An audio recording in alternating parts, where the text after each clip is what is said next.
안녕하세요. 눈먼카고입니다. 2025년 3월 첫째 주 눈먼카고를 시작하겠습니다. 지난 2월 말 HMM 주가가 15% 이상 폭등했습니다. 그 이유는 USTR, 미국 무역대표부가 중국 선사와 중국 선박에 대한 규제안을 계획 중이고, 그 규제안이 발효되면 가장 큰 혜택을 입을 선사가 HMM이라는 뉴스 때문이었습니다. 그러면 규제안의 내용이 어떻길래 HMM이 가장 큰 혜택을 보는지 살펴보겠습니다. 규제안은 미국 항구에 입항하는 중국 관련 선박에 추가적인 입항료를 받는데, 작게는 50만 불에서 많게는 150만 불까지입니다. 제가 처음 이 입항료 얘기를 들었을 때 입항료가 150만 불이라니 라고 했다가 가만히 있어 봐봐. 15,000 TU짜리 배가 미국에 들어가면 TU당 100불만 운임을 올리면 150만 불이잖아. 요즘 운임 100불 올리는 거 아무것도 아닌데 뭐, 이렇게 생각했습니다. 그런데 입항료 내용을 자세히 알고 보니 TU당 운임 100불을 올리는 수준이 아니었습니다. 그러면 입항료에 대해 하나씩 알아보도록 하겠습니다. 입항료는 세 가지가 있습니다. 첫째, 중국 국적 선사의 선박에는 선박당 100만 불의 입항료를 부과합니다. 그러므로 중국 선사 코스코는 입항료 100만 불이 기본값입니다. 둘째, 선박에 부과하는 입항료입니다. 중국 조선소에서 만든 선박은 입항료가 150만 불입니다. 중국 조선소에서 만든 선박이 아니면 입항료가 없느냐? 아닙니다.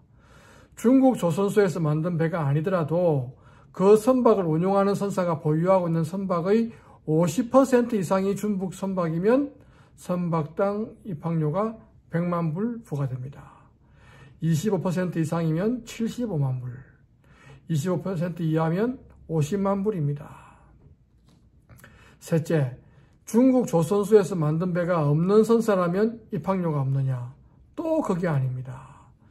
중국 조선소에서 신규 선박을 건조 중인 선사에 대해서도 입항료를 부과합니다.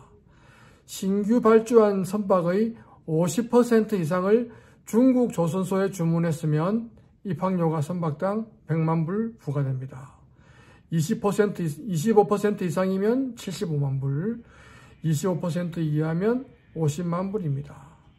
정리해보면, 첫째로 중국 선사의 선박이냐 아니냐, 둘째로 중국 조선소에서 만든 선박이냐 아니냐, 중국 조선소에서 만든 선박이 아니면 그 선사가 중국 조선소에서 만든 선박을 얼마나 많이 보유하고 있느냐, 셋째로 그 선사가 중국 조선소에 선박 건조 주문을 한 배가 얼마나 많으냐.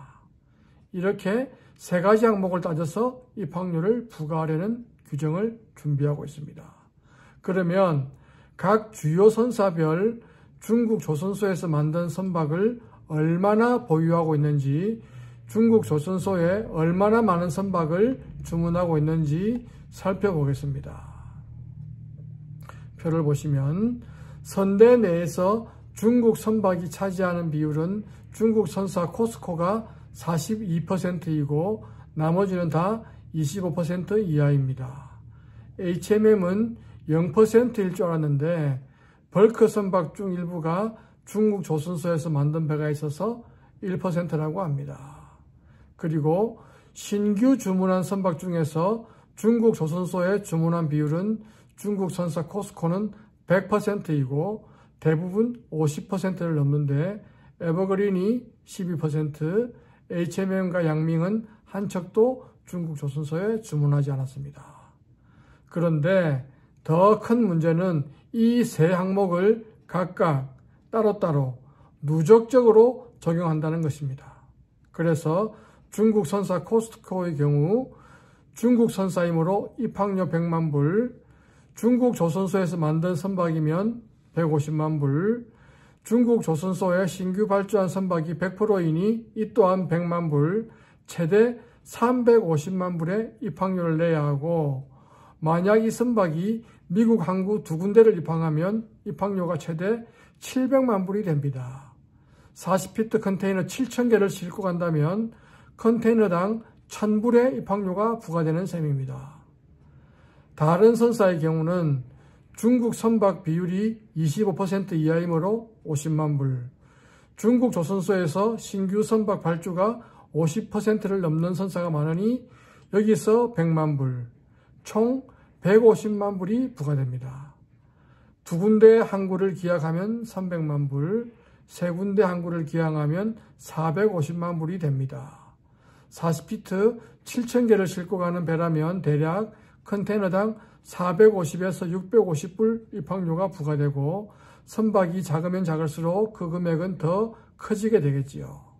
그런데 HMM은 중국 조선소에서 만든 벌크배를 몇 대 안 되는 거 다 팔아버리면 중국 선박이 없어지니까 미국 입학료 규정에 하나도 해당되지 않습니다.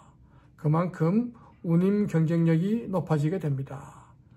그러면 미국이 이런 말도 안 되는 규정을 진짜로 만들까요? 중국은 그냥 앉아서 당하고만 있을까요? 일단 중국은 여기에 대항할 만한 카드가 없습니다. 미국에서는 만드는 선박, 특히 상선은 아예 없고 컨테이너선의 경우 미국 국적 선사도 없습니다. 그리고 중국은 미국으로 어마어마한 양을 수출하는데 미국에서 수입하는 것은 대체로 곡물이냐 원자재 같은 것뿐입니다. 그리고 미국이 이런 말도 안 되는 입학료를 부과하는 가장 큰 이유는 군사적 문제 때문으로 보입니다. 상선은 전시가 되면 군사용으로 전환됩니다. 조선소 역시 평시에는 상선을 만들지만 전시가 되면 군함을 만듭니다. 현재 전 세계에서 가장 많은 상선을 만들 수 있는 나라가 중국이고 만약 전시가 되면 군함을 가장 빨리, 가장 많이 만들 수 있는 나라 역시 중국입니다. 미국이 이 현실을 알게 되면서 중국 조선소의 건조 능력을 줄이기 위해서 이런 입학료 규정을 추진하는 것으로 보입니다. 그래서 저는 이 입학료 규정은 올 하반기 정도에 실제로 발효될 것으로 보입니다. 이렇게 되면 미국 해운 운임은 또 한 번 요동칠 것 같고 HMM은 또 한 번 큰 혜택을 볼 것 같습니다. 얼마 전 HMM에서 미국 유럽 간 대서양 항로를 개설한다고 한 것이 이 입학료에 따른 가격 경쟁력 때문이 아니었나 하는 생각도 듭니다. 오늘은 여기까지입니다.